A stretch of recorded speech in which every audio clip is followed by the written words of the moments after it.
Welcome to another episode of Mic Checka, the show where I talk to dope people doing dope things. I got one of my homies on the line. I mean, he didn't dressed up on me, man. I feel I got on pajama pants up under this, to be honest with y'all. But he didn't got suited and booted on me. He is it's not a sommelier, right? Because I know that's the highest level, right?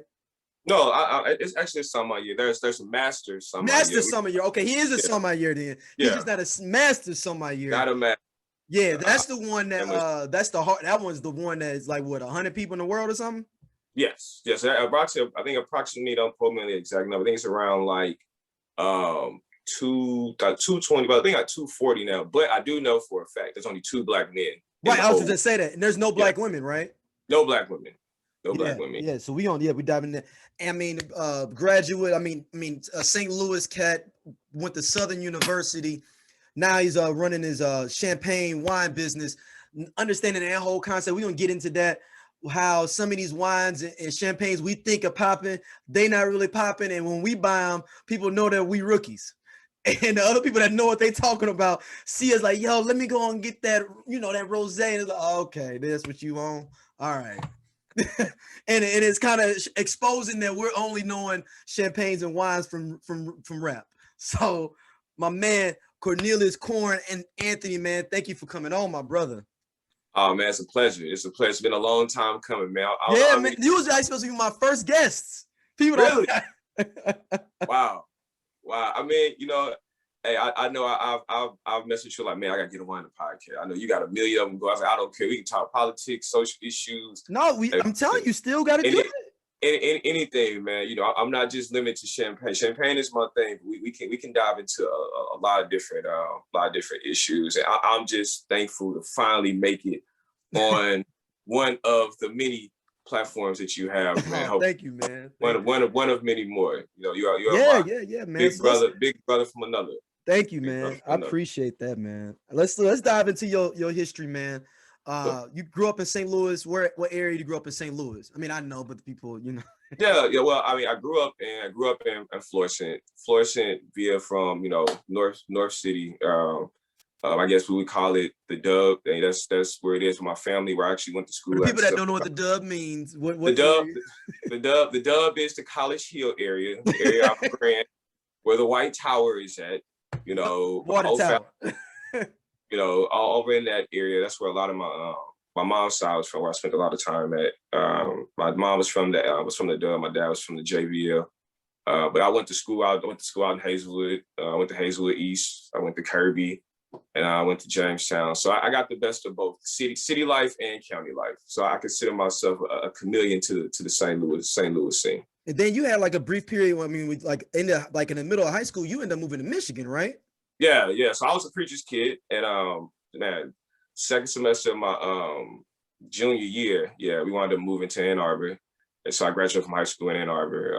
I call it some of the best and worst years of my life. Why is that?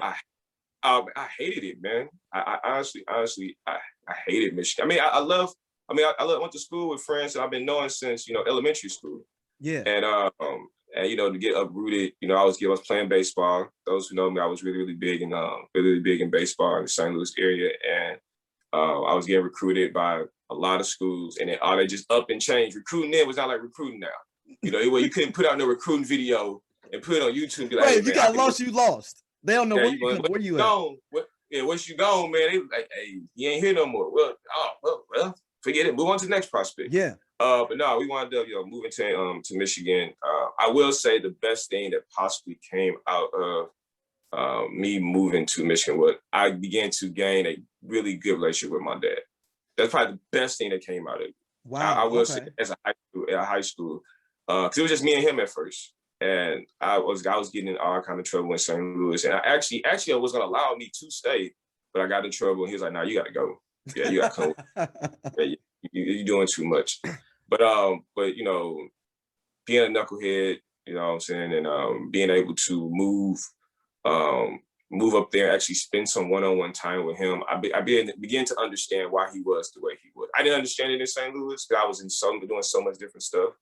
But moving to a place where everything is so much slowed down, Ann Arbor is really just a college town. All it is U of M, University of Michigan. And being able to just spend some one-on-one time with him, you know, I began to say, yeah, I really was the problem. You wasn't tripping. I was really out there kind of bad. Yeah, I was cutting up. But no, man, but you know, it was cool. It was a great experience. Michigan is a beautiful place. If you ever have a chance to go, go definitely check it out.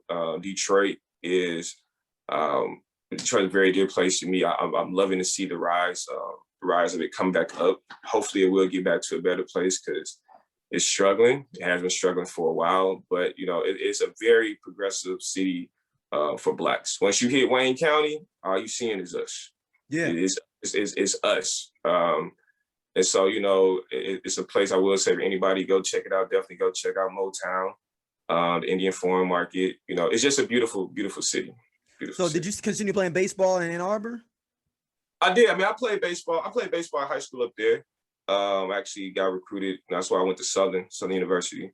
Went down there for that. And yeah, so it was. How was that going to play there? Was these guys like, man, who is this cat showing up like randomly, or was they like, okay?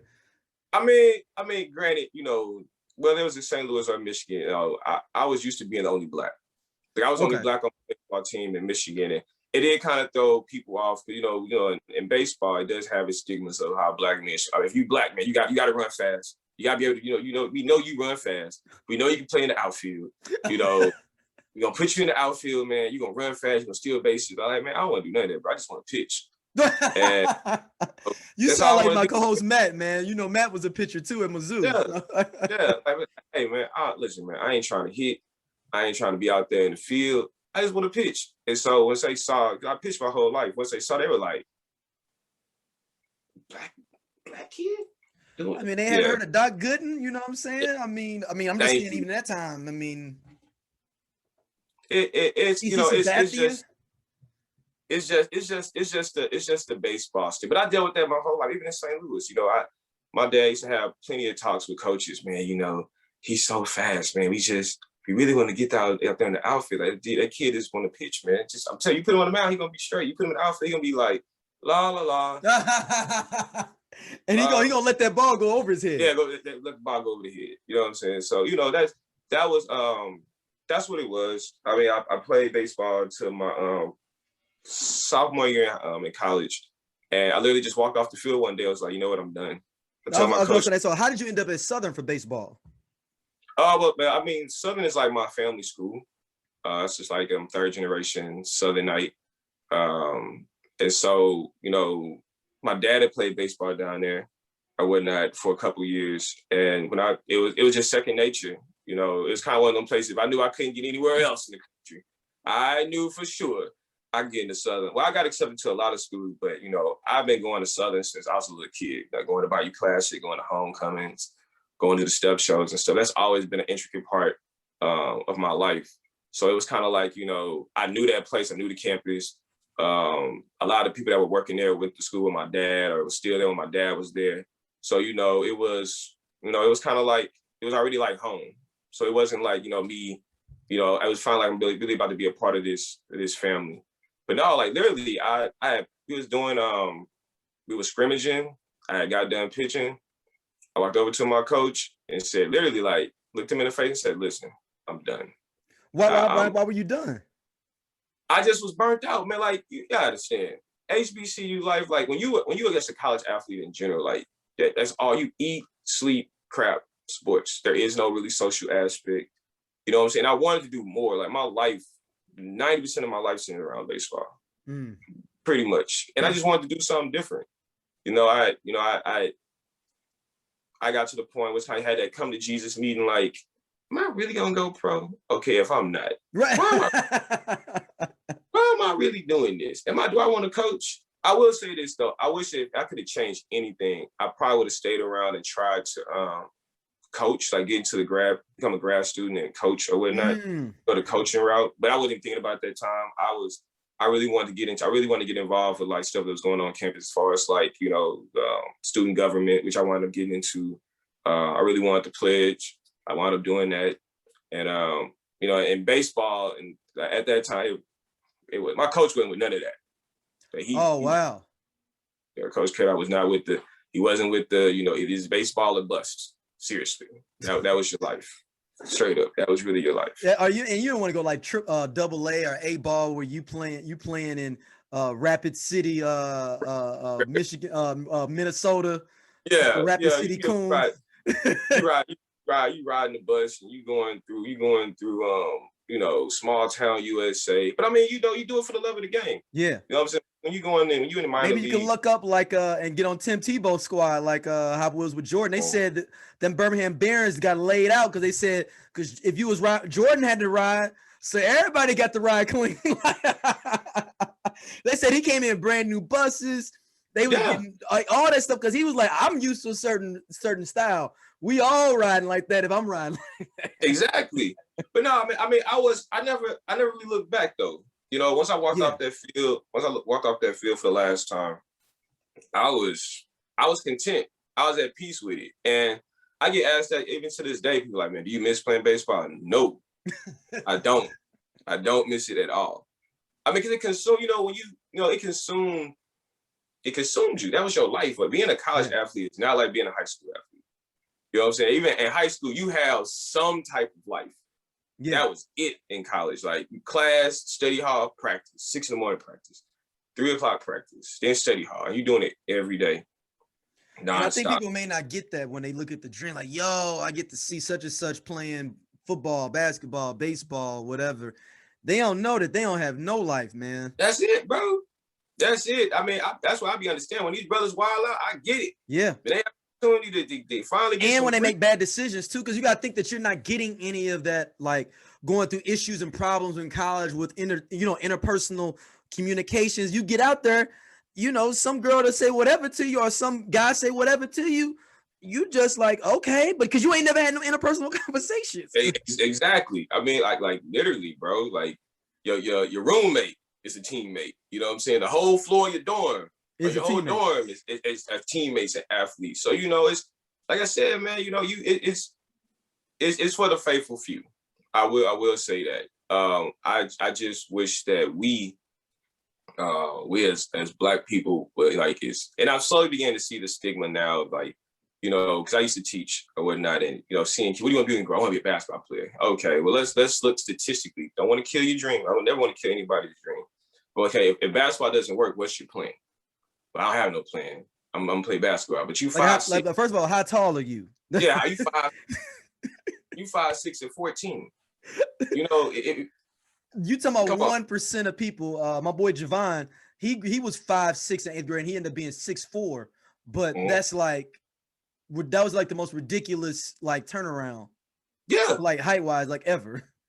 Yeah, I mean, you do get a few. I'm trying to think who was Anthony like Davis that. was like that too. Yeah, Anthony Davis was like that. Anthony Davis played point guard. Yeah. Look, Anthony Davis but that's the point, that he was a freak. That's why he was a big talent, because he could dribble like a guard because he was a guard for so long. And another thing that a lot of kids don't understand. I mean, I'm pretty sure they understand it more now than when we was in high school. Is that basketball is a globalized game now. Mm-hmm. You ain't just competing against the kids in AAU. You competing against, you got kids 17 years old playing pro ball in Greece. Yeah. So, that's been and 2-year vets in Greece. They've been playing. Exactly. And they going up against grown men. So it's not, it's a globalized game now. So you have to be, cognizant of that. You just ain't going up against kids at Bashan or, Cardinal Ritter, or East Side, man. You're going up against a kid down in Australia, man, who was a sniper. And you've been a sniper since 10. And you know what I'm saying? And that's just the reality of it. But I mean, it's so many different, I say that to say this, is that there's so many different industries that lacks us in it, that we can be great in just on our pure creativity and just how we are as a people, that we really need to and put in front of our kids and put in front of just our people in general, and see how we can make changes in it. That's why one of the things that's attractive about being in the wine industry is because there is such a lack of us in it. Mm-hmm. It's a serious lack of African Americans in executive positions for wineries, not even a lot of Black wineries in general. But even with those who are established houses, there's a lack of us being at that corporate level, being at that high management level for some of these champagne houses or wineries or even distribution. So, you know, that's why a person like myself decided to get into it. So no, yeah, so there, that's what I'm saying. How did you even get in? I mean, you go from baseball, you graduate from Southern, and how you get into the wines and champagnes? Well, I'll actuality, it was an accident. It was listen, you know how I really consider it like the greatest accident that ever happened to me. I was a project manager for a cabinetry company or whatnot, and they had wound up merging with another company that bought them out. So, you know, my department was the first one to go. All the project managers for y'all, hey, we already got our own project managers. Yeah, we got our own stuff, man. Here's your severance. You know, gotta go. So, you know, at that time I was working on, even with working there, I was working on some personal projects. And, you know, of course, I got my unemployment, did that employment thing, and I was a newlywed at the time. Trey was like, maybe like two or three, my oldest son. And, you know, that well was getting to run dry, the unemployment. Hey, man, it started to run dry. They're like, hey, brother, you have 3 more payments coming. And after that, you're on your own. You go, oh, okay, that's about how many dollars? Okay, I got to make some shape. But I was like, okay, you know, I was already applying even throughout, you know, unemployed. I just wasn't sitting there collecting. I was applying to other jobs. Nobody was hiring. Nobody. Not getting no callbacks, had interviews, didn't get the jobs, whatever.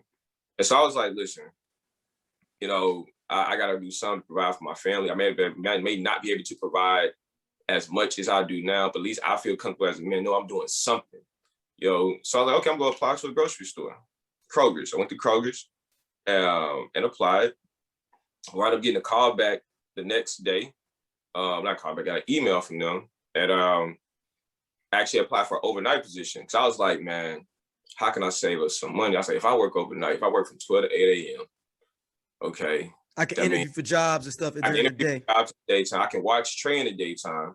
You know what I'm saying? I save us as far as daycare. And, you know, I can work on my own personal business stuff. And so went to the interview, dressed like I am now. I was very overly dressed for a grocery store interview. I will say that. Not very overly dressed.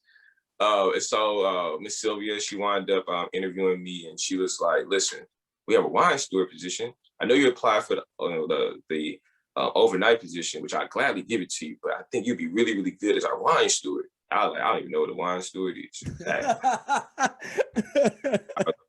Okay. I mean, I guess I was like, what is that? So you'll be managing and running the wine department.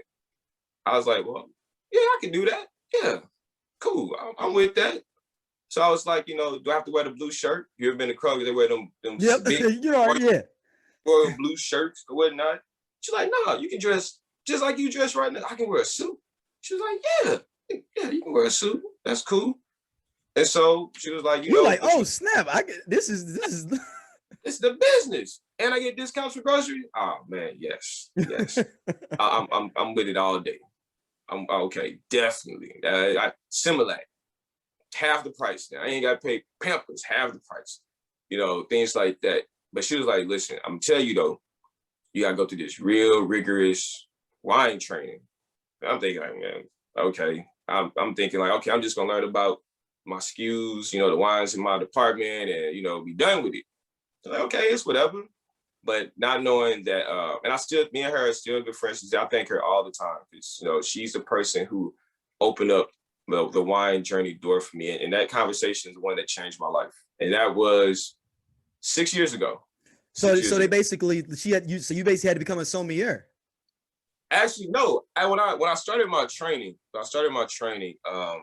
we have a Kroger's here, basically in like the Heights, Houston, and that's like the number one selling Kroger's as far as like alcohol and wine and beer sales in the country. They average like at that time they were averaging like 120,000 a week in like wow, of just wine sales. Just wine sales. My first mentor, he was the one who was running that program, Mr. Jaime De Leon. He was the one who was over the wine education stuff for Kroger's, and he had class every Monday. I remember the first time I went to that man class, the AC was broke. I'm talking about, we was like 30 of us in there sweating, feel like we was on sweat. I was like, man. But I noticed though, it was a lot, most of the people there didn't work at Kroger's. It was a lot of just people around the city who were interested in wine. But that's the first time I heard about becoming a sommelier. And he was like, if you're gonna be in my class, you got two rules. One, you can't fail 2 tests. And 2, you got to take quartermasters. You got to become a certified somm through the quartermasters. And I was like, I thought this was just, wine training for Kroger's, man. Right. You just thought he was like, I'm just supposed to just know what different or red and white. Yeah, they'll give me the basic information and go about it. And so I told him that. Because I was like, listen, I don't know if this is like the right place for me. I'm new wine steward, at the Kroger's in Missouri City. And, I just came to learn about wine. He looked me in my face and said, look, I'm looking at you right now, and I think you can go really, really far in this industry. I ain't really sat down and talked about wine yet, but I really believe in you. Something about you, I just believe in you. And the next week I took my first quiz, epically failed. Terribly failed. So I went back to the class. I'm like, look, Mr. Hyman. I don't know, man. I don't know if this is for me, man. Like, I'm not getting none of this. It's like, I believe in you. Just keep studying. You're gonna get it. Never failed a test after that. Oh, snap. I started at Kroger's in September of 2016. And got my junior somm or intro sommelier in January 2017. And then I became a certified somm in July of 2017. Now that gap in between becoming a junior somm and a regular certified somm usually is like a 3-year, they usually want you to wait 3 years in between the two. So you can get experience, studying things and that. I was able to accomplish that in like a 6-month difference. Oh, so, damn. Yeah. So that's how rigorous the training was, bro. Like it was real intense. So like what's on like a quiz or a test? Like what is like, is it like you have to look at the wine and see the body and be able to tell? I mean, I only know that from the movie Corked, how this goes, of how I guess they look at the body and it's like, okay, well, this has got to be a 1956 Fred Sanford, 1956 Fred Sanford. I don't know the wine names, but it's all good. Hey, man. I'm gonna be honest with you. The funniest thing is that if you don't know, just keep going with it, man. When you at a table, hey, just keep running with it. So I got the 1956 red. This is the 1956 Red Fox. Yeah. What? Let me try that. So y'all didn't even know about that. It was a deeper wine, though. Yeah, that's in the back. That's on the back of the wine list. Right. we don't even put that on the wine. Because most people don't know their wines for real, honestly, right? Yeah. I mean, a lot of people don't. A lot of people really. This is the thing I always tell people. A lot of people go to California, which is cool. I love wine country in California. Napa is a very beautiful place, and definitely should check that out. People they go to a couple houses, couple wineries. They go get on the tour. They go to the vineyards, get to go to the tasting room, try the wines, get to meet the winemaker, and then they come back home and like they just kind of sort of like, man, let me tell you about this Cabernet. Cabernets taste like this, man. Hey man, it got this dark hue to it. It's purplish, man. It has high alcohol. They just be going. That's on a straight tangent. But going back to your question about the test is. The first test, the junior somm test, was strictly a written test, 50 questions, strictly written. When you get into the certified aspect, it's divided into 3 parts, and it stays that way all the way until you get into the master level. The only difference between the certified test and the advanced and master's test is that the tasting portion is written. You actually have the grid. It's a tasting grid you go through. And you decipher the wine. Yeah, it's a piece of paper. It's a tasting grid you go through, and you basically check mark by looking at the wines. You get 2 whites, 2 reds. You get 20 minutes to break all 4 of those wines down. Yeah, it's like everything from. And that's just, you have to look at it and get this, or do you get the chance to taste it, or you got to look? Yeah, you can you can taste it. You taste it. You taste it. You look at it, and you fill this grid out. And at the end, they ask you like, "What's your conclusion?" I think this is 2017 New Zealand Sauvignon Blanc. You know, so this is like a chemistry exam, like basically. Yeah, basically, you're deciphering the wine, and like I said, you have 20 minutes to break down 4 wines. So that's basically what, like 5 minutes. Yeah, 5 minutes of wine, and you better be on it because once that 20 minutes is up, you gotta put that pen and pencil down. Ain't no, hold on, I'm still right. No, it's a wrap. You have the tasting portion, you have the theory portion, then you have service. You have the service exam. Is when you sit in front of, you actually go into like a restaurant, like a mock restaurant setting, and you're basically doing service for a master somm. He's sitting at him or her sitting at the table, and they grilling you. You're getting grilled. Like, you know, I want to try, can you name me 3 Napa Valley Cabernets?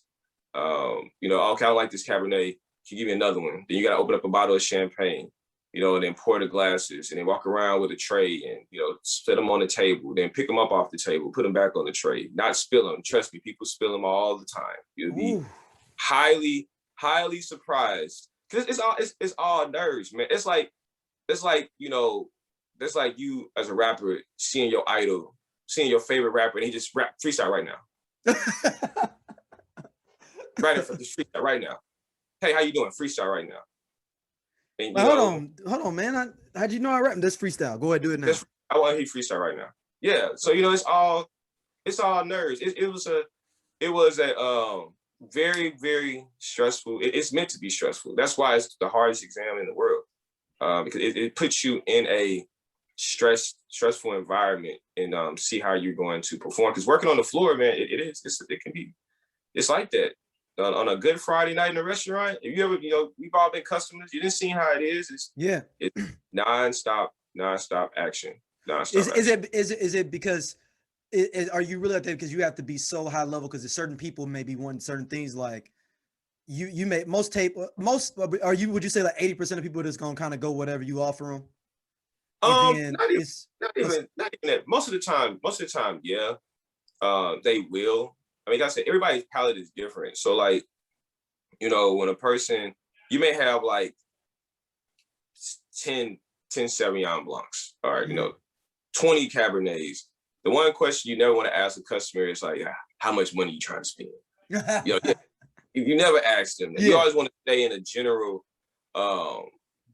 price range. You don't want to offer them the you know, the Opus one is at a restaurant is like $1,000, but you also don't want to offer them, you know, the $20 bottle. You know, try to stay within that 40 to 70 range, and then kind of gauge from there. You know, as far as picking out a wine for a customer.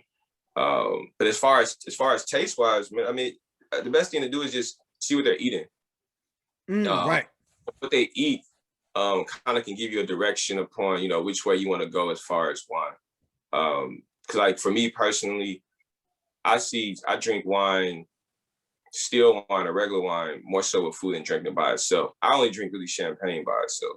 Everything else I like to pair with food. Even with champagne, I drink champagne when I go out to dinners, you know, from beginning course to end course. And that's one thing I am trying to change the stigma of champagne, is that it's not just something for celebratory, or, you know, because that's what people try and use it as. It's just something, hey man, I got this new promotion, man, go buy a bottle of champagne. Or, you know, they use it as a beverage that's used as an aperitif before dinner, or use it as a digestive after dinner. But typically people don't really drink it throughout the course of a meal. And it's meant to be drank like any other wine. Champagne is a wine. I'm gonna tell people that. Just so break down that concept of champagne versus wine. Well, champagne, first and foremost, champagne is wine. Okay. The only difference between wine and champagne is that all wine is fermented grapes. Okay. Sugar or whatnot, you know, eats it up and it ferments it, and that's what makes the grape juice turn into wine. Carbon dioxide and sugar. And so champagne goes through a second fermentation. That's what carbonation comes in. or the term they use, presser de mousse, capturing the sparkle, comes in and makes it effervescent, makes it bubbly. Okay. So champagne starts off as a wine, but then it goes through another fermentation that makes it sparkly. That's the only difference. Okay. So it's the same. It's the same. This uses the same process. Just goes through the machine again. Right. Another time. Yeah. It goes to the process, and it has a longer aging process. Like wine champagne does. Yeah, wine is meant to be drank. Well, not gonna say all wine. A lot of wines are meant to be drank very young. Like once you ferment it, bottle it, they may let it age for a while just to let it settle or marry together. But 2 years, that baby's ready to be drank for a lot of regular wines. Champagne, the minimum for like non-vintage, which you see in most stores, is 15 months. But usually most people age, that's the minimum. By law, you have to let it age for 15 months. Most people let it age for 2 years. But like vintage champagne, like Dom Perignon, or any champagne you see where there's a year on it, that has to at least minimally be aged for 36 months. But most of the time, they let that age for 5 years on average. So you can't get too many wines. That's because wineries, that's how they make their living. They may only have like 2 or 3 different varietals that they sell. They can't wait 5 years for a wine to come out like, man, press this, age this, put this baby out on the market ASAP. Now, there's also say, like, if we start a champagne business, we got to wait 15 months to even get it, even to be able to get it in stores. If you're getting, it really depends. Like, the difference between like, when you have reserves wines that you have stocked up that you can use to help get your stuff on the market. But yeah, like even if you plant, say you start a champagne business from scratch, just talking about being a farmer and you want to start, you really can't do anything for like 5 years. You know what I'm saying? You have to plant your vines. You really can't even start pruning your grapes on the vines for 3 years. And then you want to wait at least 5 years so they can grow and develop. So they're ready. So they're ready for you to even start, picking and pressing. You just can't. It's not like growing a flower. I'm just gonna put some seeds in, the baby just gonna come up, and I can pick these grapes and use it legally over there. You can't do that. They're not gonna let you do that. Oh wow, that's ill. So let's talk about the wine industry particularly with black people in it. Like how many, like, do you see a lot of other black people that are sommeliers and then advanced sommeliers, and you already said it's only 2 brothers that are master sommeliers. I mean, obviously I'm assuming you're seeing less as you go up the ladder of education. Actually, my good friend Wanda, what's Wanda's last name? She's actually in St. Louis. I'm hoping she's actually sitting for a master exam. I got to check with her and see where she's at. But she actually is from St. Louis. She still lives in St. Louis. I got to see what restaurant she's at. Ask her. But she's actually up for taking a master exam. I mean, you're slowly beginning to see us creep more up into that spectrum. You gotta understand, like studying for the master's test is like studying for your doctorate times 100. Yes, I'm assuming that to get your PhD is easier than this process. Yeah. And so I mean the Black women are really killing it. They'll just be wholehearted honest with you as far as what I've seen is overall in the wine industry collectively is Black women are killing it, man. They taking the bull by the horn and just ran with it. We just had our first Black woman on cover Wine Spectator last year. My mentor, Miss Julia Coney, I'm sorry, is got social influencer of the year from Wine Spectator, got that award. So Black women are really the ones who are really holding it down as far as us brothers. It's I don't know. I think I said, I don't know. I mean, I really don't know. I think we're more. Some of us are in the industry. I'm not just gonna say I'm brother. I'll just say in general, it's kind of like 2 types of wine people. You have wine professionals, then you have wine influencers. And there is break down that difference. So a wine professional is, I would say, is somebody that, and it's just my personal opinion. This is not the industry standard. this is my opinion. A wine professional is somebody who has some type of certification or accreditation behind their name, who's in the wine industry. They work in the wine industry in some capacity, you know, such as education. They work for a distributor. They're a som at a restaurant. They have their own store, you know, things like that. You're actually in the industry in some capacity. A wine influencer is somebody who, you may be an engineer, and wine is like what you do on the side, and you just on Instagram just talking about bottles. You're influencing your audience to, like, you know, drink a certain type of thing, or, you know, this is what. So basically, it's a brand ambassador. It's a brand ambassador. Yeah, basically. You know what I'm saying? So there's really a difference between the two, and I mean, even the term som, like even the term sommelier is so loosely used now. Like it doesn't hold the same effect that it did probably like 3 or 4 years ago. Because you have people who call themselves sommeliers who never taken an exam, but who feel like they've been in the industry and they know the stuff, which is fine. Yeah, but that's like me saying I'm a doctor and I can just go do some operation on you and I don't have my medical degree. Like I've been in enough surgeries. I mean, it's like anything in life. And I always tell people this when I talk to them about being in the wine industry is that if you love it, if this is your passion, if this is what you love to do, take the necessary steps to get something. You don't have to go. Like I always tell people, like if I had to go back and do it over again, I probably wouldn't have went through the Court of Masters. Not because I didn't like the program or anything like that, but I never personally wanted to be a person on the floor every night, you know, in a fine dining setting. That's just not my type of vibe. You know, I probably would have done something like WSET, which is more educational. It's strictly a wine educational certification. Okay. And rather than, because I didn't never had a desire to, you know, be in fine dining. You know, that's just all I knew at the time. You know what I'm saying? So I mean, I wouldn't. So I always tell people, like, you don't have to. They say you have to go to the Court of Masters to become a sommelier, which a sommelier is somebody who works. Some sommeliers believe that if you're not working on a floor, then you're actually not a som. But there's some master soms who don't work in the floor. They run vineyards. They strictly do wine education. So it's a very broad term to use, and it's the rock star. It's the rock star thing in the hospitality industry right now. It's just a really cool term, and nobody can ever pronounce it right. Like, man, we got a som, man. You know, the rest of the spot. Yeah. So you know, it's just a rock star thing in the industry. But like I said, it's an evolving thing. So we're going to see more master sommeliers, you think, in the future in general, like more people becoming that, or is it kind of like they could try to keep it locked down more, or is it? It's going to be to pass the test. I think that the Court of Masters is going through a very swift transition. Because they had a scandal a couple years ago. Somebody actually gave one of the master candidates the answers to the tasting portion. So that was a couple years ago, unfortunately.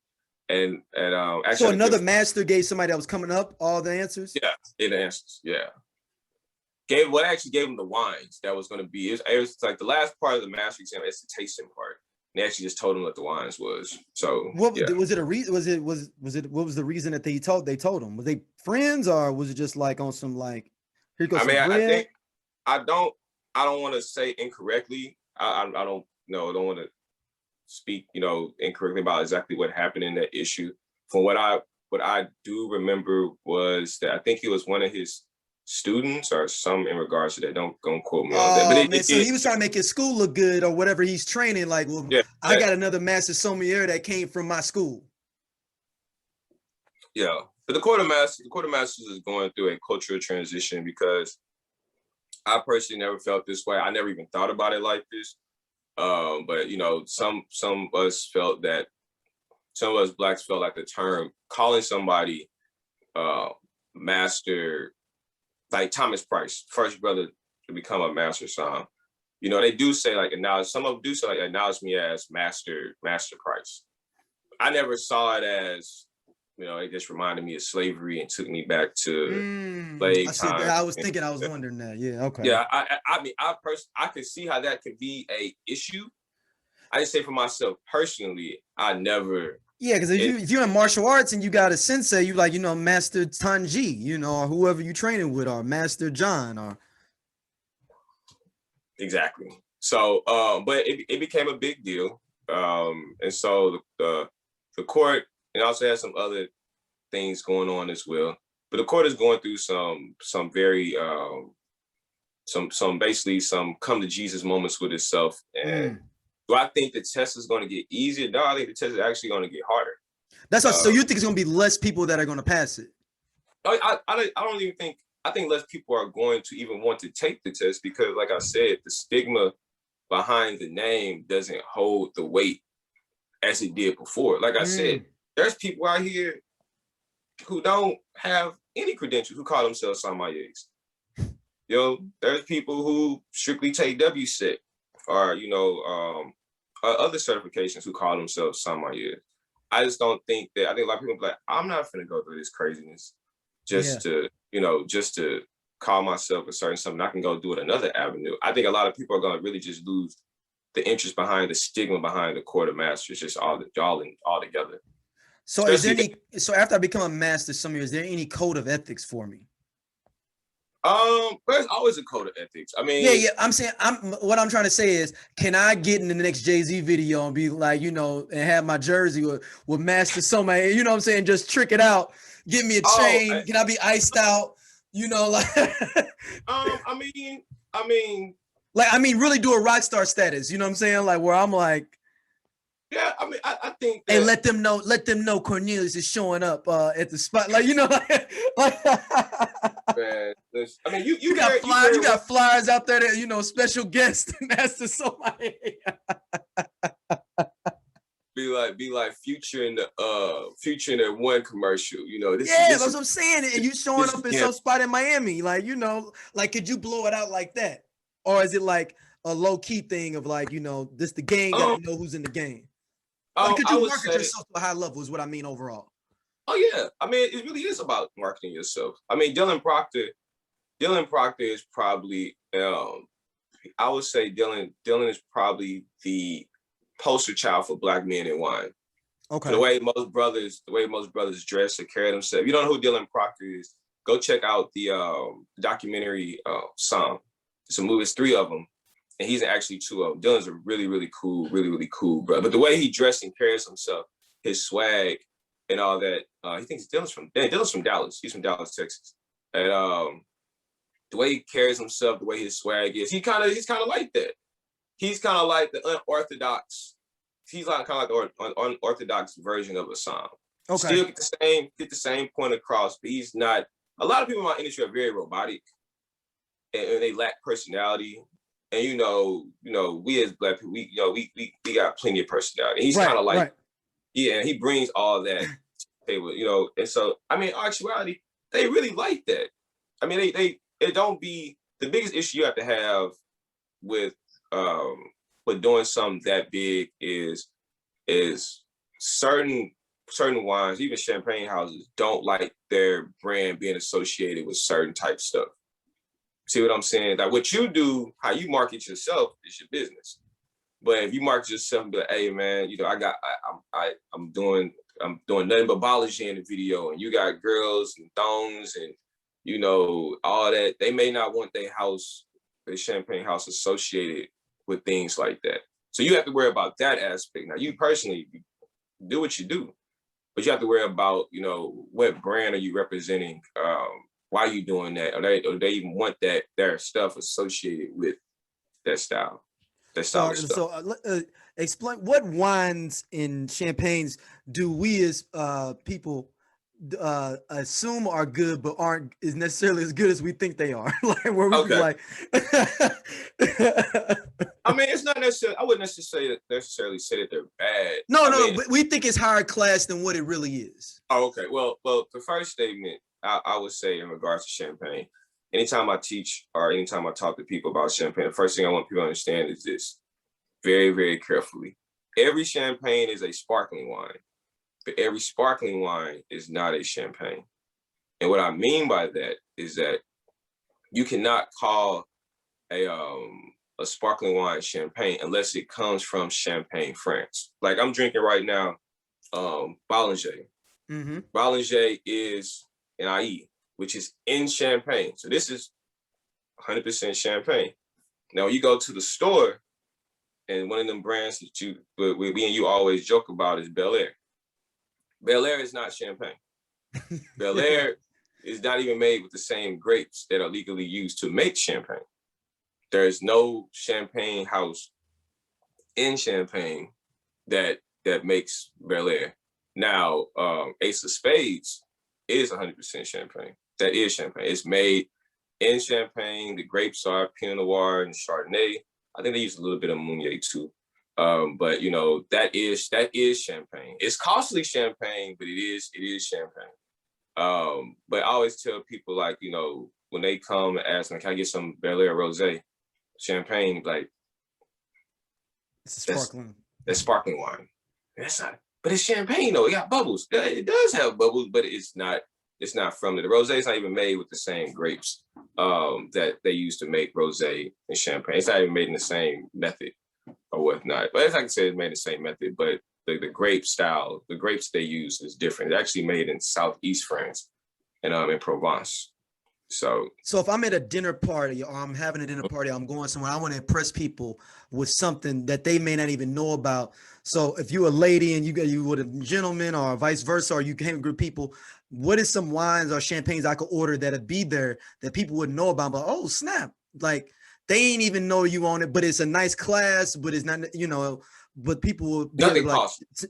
Go ahead. I'm sorry.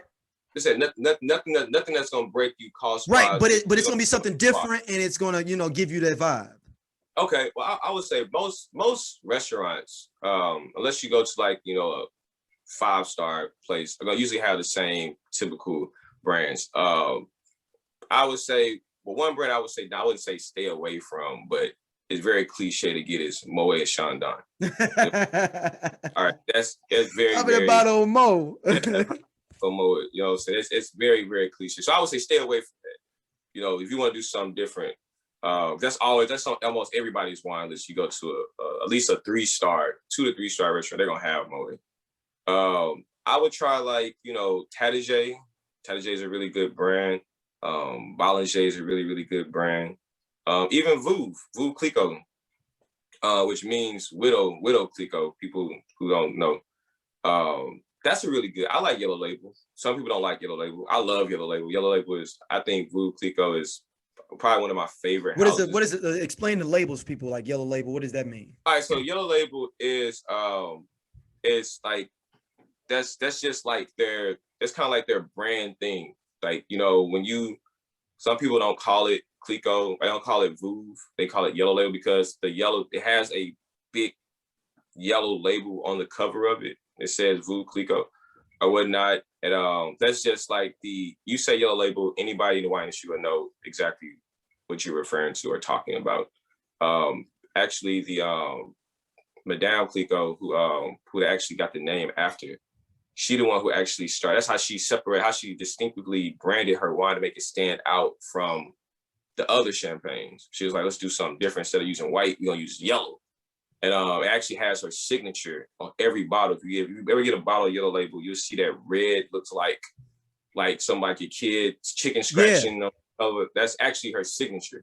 Oh wow! It's actually her signature on every bottle. She was a very influential person and really a rebel. Like she was a person not to play with. She was actually probably the first. Actually, she was the first multi-female millionaire in the champagne industry or whatnot. Yeah. So, you know, she was that deal. So I'm going to go back to another question. It's something you just brought up there that I have. So if I became a master sommelier, is it illegal for me to start my own winery business, like on the back end of that? No, I mean, okay. All it is that you're not. I think the only obligation that you have as a master somm is that you have to do certain work throughout the year. Like, you know, you may have to go and do like teach for a certification, like, do like wine education classes. That's basically it. That's the only thing you have connection with. It's kind of like doing community service in a fraternity. Okay. You're in a fraternity, you have to do so many hours of community service to stay active. It's kind of the same thing. So do you have to recertify yourself? So after I pass it, do I have to retake it? You know what I mean? Like where they'll be like, no, you got to come up for your 5 years. You got to. Nah, it would be nobody. I promise you. Because after you pass it, you was like, yo, you good. I'm done. Hey, listen, man. When you become a master somm, you basically are set. Like you coming out making at least 6 figures. Minimum. Yeah. Minimum. You can go anywhere. Hey, if you ain't paying me 150,000, hey man, I plus side money from doing like plus side money. Classes and like doing wine education classes and stuff like that. I'm not finna stay here, bro. You talking about 60,000? I'm a master somm. They gonna laugh at that, right? Dude, 60,000. Do you not know? I spent 60,000 just to becoming a master somm. So all right, so I this is gonna be a crazy question for you, man. Sure. All these questions are. I'm a GED person when it comes to this wine stuff. So how ridiculous is it if I show up with a whole bunch of you and your people? It's a somm event, y'all all hanging out, and I come in with Alizé and Cristal and make me some Thug Passion. How would I look? I'm gonna stay away from you. I want to shout out like pot new drink. No, what I'm gonna do is I'm gonna walk on the other side of the room. I'm gonna text you and be like, please put that down. Please. I'm like, you want the peach or you want the passion fruit in yours? I'll be honest with you. Like when it comes to wine, because being a sommelier, you get invited to a lot of events, portfolio tastings around the city, around the country. So they just pull up every sommeliers in a region or area and they try to hit them up to get them. Yeah, like when they have when you have distributors or whatnot, they have portfolio tastings, usually in the summertime, and then right before the biggest wine sale season as far as retail is October, November, and December. They call it O&D. So usually have portfolio tastings right before that time or during that time, let you know what they have, on the market or what the price is going to be for these wines during that time, so you can basically up your sales or whatnot. So what I would do is that, I always invite, people that's outside the industry just so they can experience something like that, and trust me, it's 1,000 wines there. Okay. Imagine being in a room with a glass in your hand and you have access to drink 1,000 different wines. Okay. There is wine etiquette. We should have I hope we took an Uber there. Exactly. There is wine. That's the thing. There is wine etiquette. Everything has a language. Everything has etiquette. Whatever profession you in, is an etiquette to it. Okay, and I have to teach people when I take them. Like, listen, there's 1,000 wines in here. You're not going to drink all 1,000. Okay, all right. One sip and spit. You still gonna get tipsy. Don't sit up here and think you're gonna drink every last one of these bottles, because you're not. You're gonna be passed out on the floor. You don't want to be. That's the thing. One, you're gonna stand out anyway because you're Black. Not you, but we're gonna stand out because we're Black. You do not want to be the drunk Black person. You don't want to be the drunk person at the portfolio tasting. Period. There's always one. It happens every time. Guaranteed. It's usually somebody's guest, basically, huh? No, it'd be wine professionals too. Okay. Oh yeah, it's all like everything's done in moderation. Everything's done in moderation. But I always tell my guests, people I bring around, like, listen, I'm not really worried about you embarrassing me. You're just gonna embarrass yourself. But don't embarrass yourself. Just trust it.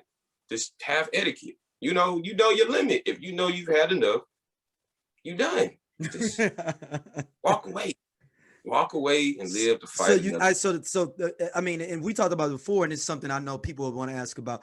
Cristal, like the fall off of Cristal, like what is that? I mean, I joke about the Thug Passion, right? Thing, but like we know that they pulled it away from hip hop. Jay-Z and all them basically put up the bat signal to every Black person that we ain't messing with Cristal no more. And but you've always told me that Cristal's not that good of a champagne anyway, in the first place. Yeah, I'm not a big. That's Louis Roederer's prestige cuvee. For those who don't know, so when you see Louis Roederer, that's their top of the line. A prestige cuvee is like equivalent to Cristal would be like Dom, or Veuve Clicquot's is Le Grand Dame, or Bollinger's is Cuvée Annie. It's like that's what they set their house standard with. Like they was, and then everything else is below that. Yeah, everything else is below that. Like if they had to put their name on the line, they're gonna put their name on the line on like Cristal.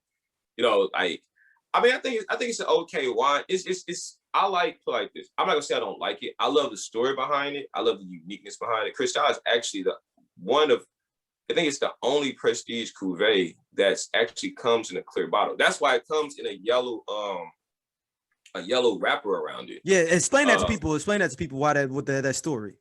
All right, so Louis Roederer was making these Czar for Russia, which I think it was Nicholas? It was Nicholas II. Don't quote me on it. I know it was for the Tsar, one of the Tsars for Russia. He was very much, and the Russians, right, really like sweet wines. So Cristal originally was a sweeter style. It's not the same way it tastes today. It was not the way he intended it to taste back then or whatnot. This is like 1876 or whatnot. And he went to Louis Roederer and was like, hey, I want you to make a champagne just for me. But he was very, very paranoid, about people trying to kill him, so on and so forth. So as you see in most champagne bottles, they have a plant. And what the plant is, this is bottom part at the bottom of the bottle. You use it to hold your hand. When you're serving, you put your thumb in it, you pour it like that. He's like, I don't want no plant. And they put a bomb in the plant. So it's like, yeah, serious. He's like, no, don't make no bottle with no plant. I need a flat glass. Like Cristal comes with a flat bottom, which is very uncommon in champagne, and the glass is clear. Okay, and the reason why it comes with a gold wrap around it is because there's a term in champagne called lightning strike. Champagne is meant to be aged in the dark. If too much light hits it, it affects the integrity of the wine. So that's why it comes with the gold wrap around it. So it protects the wine. Why So it's not really a package and marketing thing. It's really it's not a placement thing. They have to do that. If they don't do that, it's gonna really taste like crap. Because too much light touches it, it messes with the integrity. That's for any champagne. That's why all champagne bottles are like a dark green color or black. Usually, most of them are like a dark green color. And champagne glass is way thicker than regular wine glass. It's way thicker. Way thicker. Okay. But that's really the story though. But he only made that. I'm trying to remember when he went public with Cristal. He didn't go public with Cristal until they didn't go public for about 40 some years later. Dom Perignon was actually the first prestige cuvee that was actually made for the marketplace. That was actually for customers to buy. And so that's why Dom P has the name that sticked out there, because they were the first to market, basically. Yeah. Well, Dom P. Well, all right. Let me tell the story about Dom Perignon. This is educational, man. First of all, he wasn't blind. He was a monk. His name and him himself are two different things. The wine really has nothing to do with him personally. True story. Somebody, Eugene Mercier, who actually has a champagne called Mercier or whatnot, actually bought the rights to his name. His granddaughter married one of the grandchildren of Moet Chandon, so she had access to rights to that name. So Moet Chandon was like, we want to come out with a top of the line champagne. Robert DeVoe, who actually was their marketing or branding manager at the time, he actually went through the Holocaust and survived. That's how crazy his story is. That's a whole nother story. Wow. It was like, we're going to call our prestige cuvee, since we have access rights to the name, we're going to call it Dom Perignon. And so they started telling the story like, Dom Perignon said, hey guys, come quickly. We're chasing the stars. So he never really said that. They marketed him like he's the founder of champagne. No, he didn't create champagne. And you know, they just basically put on a whole marketing spiel behind his name, basically build this image up of him, but he actually had nothing to do with that wine at all. Because he wasn't even alive. Dom the wine came out 200 something years after Dom Perignon died. Moet Chandon wasn't even a created house.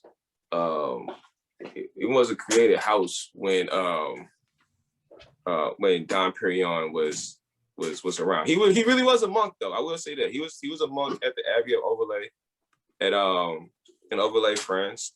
But his influence on champagne is more of a myth than reality. He did do some things actually to influence the wine industry, but not the things that he gets credit for. Wow, so I thought it was always a monk. That's all I was like. No, he was that though. In actuality, he actually hated the fact that that champagne, the wines that he made exploded. They used to call champagne devil's wine. Right. They called it devil's wine because, like, the thing people understand is that they used to put yeast in it to help it preserve itself in the wintertime. What they didn't know, because they really have science and technology back then, is that yeast goes dormant at 50 degrees. Anything below 50 degrees, yeast goes dormant. It goes to sleep. So in the wintertime, the wine is asleep. But when springtime comes, it gets above 50 degrees, it goes to this really chaotic chemical reaction. And so the pressure inside the bottle is so intense, it would explode. And they'd be down there looking at the wine and bottles would just explode, just out the blue.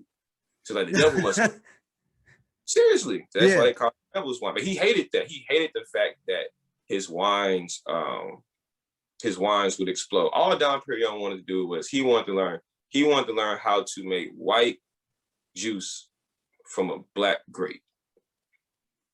That's all he wanted to do. How can I make white wine from Pinot Noir? And he mastered that. That's all he wanted to do. That's all he wanted.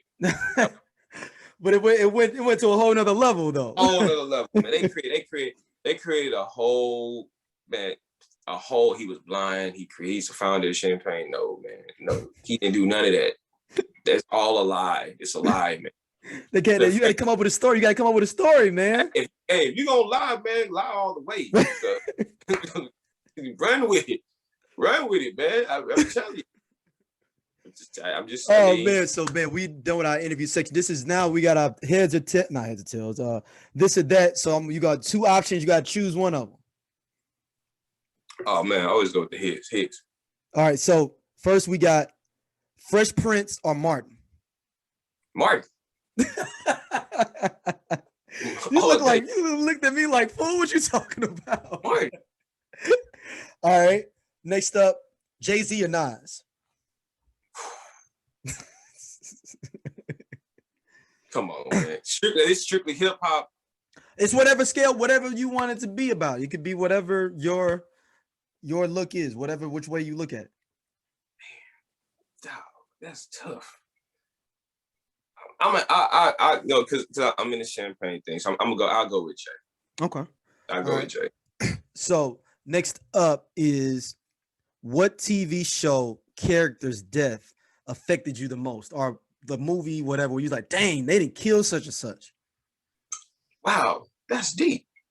Man, let me think. I'm gonna be honest with you. Mm-hmm. Judas and the Black Messiah. and I saw how Fred Hampton went. I was like, man, that really. Yeah, you're the second person on here to say that. I mean, it's just how it went down. I mean, really? You put stuff in the man Kool-Aid? You can't mess with a black man's Kool-Aid, man. Like, come on. At least listen, if I'm gonna go, at least give me a fighting chance to go. You know, don't drug me. Come on. I would say that, and I also would say Queen Latifah dying and set it off was Ooh, that's a good one. That's a good one. That was a song to the song did it. Yeah. I ain't waiting so much to say it was a song, man. The song they was like day after day. Yeah, and then she hit the switches. Yeah. No, come on. Hey, come on, man. All right, Dallas or Houston? H-Town all day. Not a question. I don't even like that. I'm gonna be real with you. No offense to that. Dallas remind me too much of home, man. People say Houston reminds them of St. Louis a lot. Ain't nothing nowhere remotely close. There's nothing here. And it's a lot of us here. It's a lot of people from St. Louis. But people ask me all the time, like, how does St. Louis compare to Houston? And I'm like, it's safer. It's safer. And I'm not saying that Houston doesn't have its bad spot. Every city has hoods. Yeah.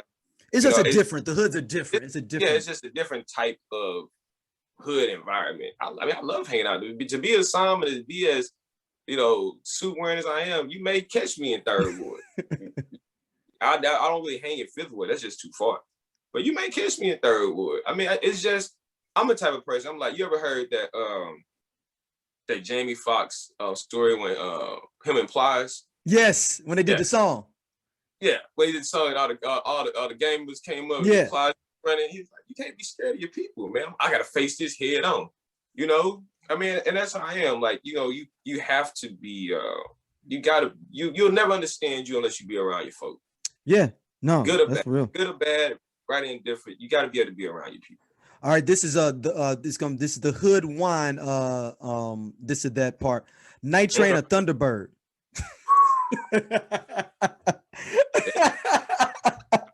You a sommelier, man. This is a very important for our hood section of our listeners. This is a very important decision right here. I've had bad experiences with both, but I would go with Thunderbird. Okay. I mean, I'll throw in Cisco too if you want to make it a triple threat match. Oh no, don't do that. No, I don't do that. We'll stick with Thunderbird. Okay, so explain to people that what is nitrate and thunder, like how bad is that purification on Thunderbird, nitrate, Cisco for wines? It's like the malt liquor one. It's like malt liquor. That's the closest thing I could probably compare it to. It's like the malt liquor of wine, man. It's like, that's like if you drink like beer wine, you drink craft beers and you go from craft beers to drinking like OE, like you like yeah, like 211 Reserve. Like, you really trying to kill your insides. You know, like, are you really had a bad day? Or you must really have it on your mind. Right. Something finna go down today. I don't know what's going down, but something is. You see somebody with some OD, you like, man. Yeah. And when I see OD, it's like OD. Listen, if I see a brother drinking OE, I'm gonna be like, listen, do we need to pray? Maybe. So it's the same thing with Nitrate, Thunderbird, Cisco. Same thing. I mean, the crazy thing about that, you only gonna find that in our neighborhoods. Mm-hmm. You're not gonna even find that. You're not even gonna find it, even though it's very. It's like MD, Mad Dog. You're not gonna find it at Total Wines or any of the big wine stores. You don't even find that in the hood. Only gonna find in the hood. And there's a reason for that. Yeah, 100%. There's a reason. Like, you're not even gonna find as popular as St. Ives or OE is. You only gonna find that in the hood. I'm really surprised you only gonna find Newports in the hood. We're the ones who buying it. But you'd be surprised how many people, other cultures, smoke Newports though on the low. Hey man, like Dave Chappelle. Why do black people like menthol? I don't know. Correct. Ding. Yep. I don't know. Oh no. So all right, next up we got Napa Valley or what's the other valley? It's Sonoma Valley. Sonoma. I like Sonoma better from the aspect of, well,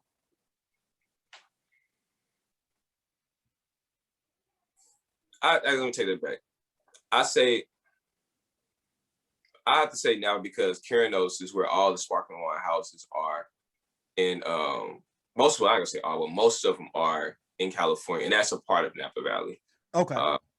So I would say that. But as far as like regular wine, I'm a big Pinot Noir person. So Napa Valley is not a big, it's not a Pinot Noir is not a very big widely planted grape in Napa Valley. That's Sonoma, like Rush River Valley or whatnot. Yep.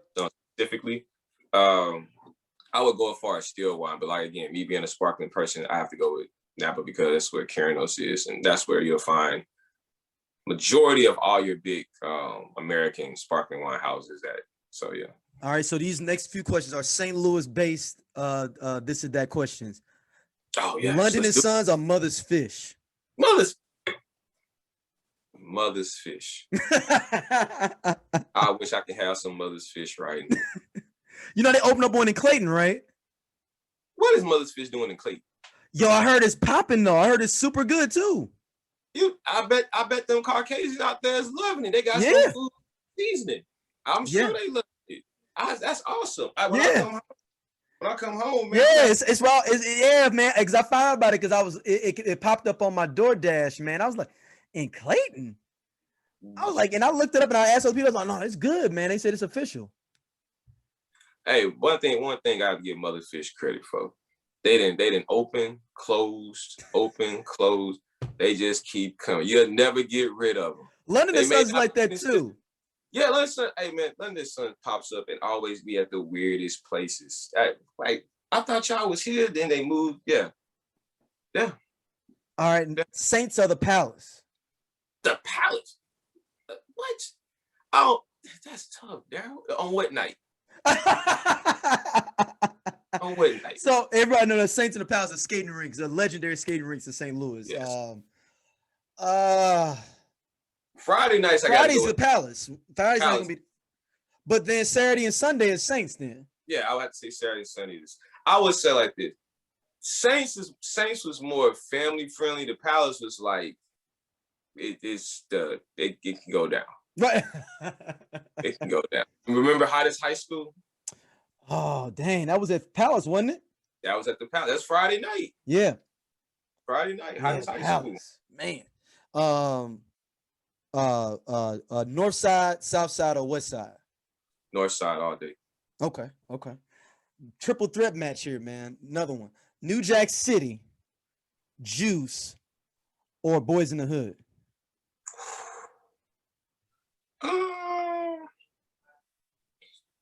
New Jack City, Juice, Boys in the Hood. I'll probably have to go with. I'm gonna go with New Jack City. Okay, I mean, New Jack City. You can't beat New Jack City, man. For simple fact, that was the first time and the only time ever in my life if I seen a brother drink champagne out of a straw. Yo, that's the gangster part. That's the most gangster part about the whole movie. Yo, I was like, yo, is he drinking out of straw? A champagne bottle out of a straw. So somebody showed up at your event, one of the Sommelier events doing that, but he looked like Nino Brown. though. Is anybody gonna say something to him? Are they gonna? I'm listening. I'm gonna be like, listen, brother, listen. You can't drink. It's all about etiquette, man. You know, you can't. I think it's dope. I ain't gonna lie to you, but it was like it's what a champagne person would look at that and be like, yo, that's a super disrespectful to that. Yeah, they'll be disrespectful. Yeah, they'll be disrespectful. They think it's disrespectful to just drink out the bottle. Right. I'll figure that. Yeah. Yeah, you know, just drink out. That's the thing about like champagne is a luxurious. It's associated with luxury. You know, high class. You know. Only thing they like with champagne bottles you can do is like shake it up and spray it. They cool with that all day. I mean, that's what they do for like the Grand Prix races and stuff. They love like popping a cork and taking it to the head. Nah, they ain't with that at all. But people do it when they celebrate and take it to the head. Like, you know. That's a sporting event. It's a celebration. You just a brother on the street. They understand at that moment. It's Friday night at the spotlight. Yeah, no, man. No. Man, Cornelius, thank you for coming on Mic Checka, man. Where can everybody hit you up at? Check out everything you got going on social wise and website stuff wise. Well, right now, man, you can hit me up on Instagram. My Instagram is c.anthonyjr. Again, that's c.anthonyjr. You can hit me up, inbox me anytime if you need some suggestions as far as champagnes, or you need me to come do a educational class piece. We can do it Zoom wise, or I can fly out. Doesn't matter. I'm always open. Yeah, is you gonna go back to doing those lives you were doing with different influencers in champagne and wines? Yeah, I mean, I definitely took a hiatus because I am studying. I am studying to get my master's champagne certification, and So what is the difference with that and the regular like becoming a? So as a person that's a master sommelier, are they have a master's automatically in champagne? No, I mean, being a master sommelier, like it's all wines. And I love all wines, but my jam is champagne. And actually, this one to me personally means more than being the quartermasters because of it's distinctively in my direct passion what I want to do. And so I should hopefully be done by June and July, but that doesn't mean I'm not accessible to do things. I do events all the time. Actually, I got to go do an event tonight at 6 or whatnot. And so I'm always open to do wine education classes and pieces and talk about champagne and bubbles, and help curate dinners, or if you want to do something fun with your girls, or you want to do something fun for your lady or your guy, you just need some suggestions. I'm definitely always available. I just stopped posting because that's a job in itself. Right. You know what I'm saying? That the way my schedule is, and being a father, I had to make a sacrifice in something, and so that's just a sacrifice I made. But I'm still always available. I'm always available, always accessible. I'm not totally off the grid. I'm off the grid, but I'm not totally off the grid. Right. You just on the outside of the grid, not off of it. I check my messages like once a week. No, I was playing. I check them like I check my messages every day. But definitely, I'm always, I try and come home. If you are in the St. Louis area, I do want to promote the only champagne bar in St. Louis, and that's Pop. Pop is in Lafayette Square. Please go check them out. Really cool. Really cool, intimate, small spot. And their champagne selection is phenomenal. Great people. The food is good. Great date spot, or just a place you want to go to just get away. It's very low key. It's ducked off, but it's in Lafayette Square. Check them out. I always want to give big ups to all the champagne people in St. Louis. But yeah, definitely check out Pop. That is the only champagne bar in the city. Support them, love them. Okay. Reach out to them. I've been there a couple of times, and they're really good, cool people. So please give them a check out. Most definitely. Right, one more time, let everybody know where they can get you up socially. One more time. So you can reach me out on Instagram. Hit me up on Instagram at c.anthonyjr. Again, it's c.anthonyjr. And I do have some big things coming up really soon. And hopefully, I do have something coming in the mail for Darryl next week. Oh, snap! Yeah. So I do have that bottle. I'm drinking it straight out. I'm gonna send you a picture of me drinking something out with a straw. I'm sure Matthew and them in New York, they probably love that. They probably love that. I'm like, new Brandon. I'm like, new Brandon. Hey, exactly, man. Exactly. Or y'all take the lower level champagnes and get people to do that. Hey, in all actuality, man, Lamarca Prosecco, the little 375 bottles, it actually comes with a little two-tone, like a baby blue and white straw. They actually want you to drink the straw in it. And that's for the little bottles. But like the big boy, if you got the little long straw, that's cool. When you got the foldable joint down, like, yeah, come on, and hold on, and it gets to, and it's not long enough to go all the way down to the bottom. Yeah, man. You got it. So at some point you're gonna lose the straw because you ain't gonna be. Oh yeah, bro. Yeah, it's gonna happen. It's definitely gonna happen. But no, but I do. I ordered that, so it should be coming to sweet, man. You can try it out. You can stand with the rest of your crew, let them know, I got something y'all don't have. Right. And I gotta put you on the E40 wines too, man. When you come back in town, I still got some left. Hey, man. Hey, that's definitely a connection. I'm really trying to make this. I really want to reach out to E40, hopefully, and talk about doing some collaborative stuff. Because I know he doesn't have a sparkling. He doesn't. No, he does not. I'd love to collab with him on that. And one story. Go ahead. Before I let you go, is that if you guys ever have a chance, you want to understand the story of champagne and hip hop, look up the name Branson B. Please check him out. If you listen to early New York, early '90s stuff, Nas, Big, things like that, he's a very popular name that's in a lot of lyrics. And his story, if you read his interview he did, it's only one interview you can actually find on the internet about him. He tells the story. It was GQ. I think it was GQ. Get all the good interviews, man.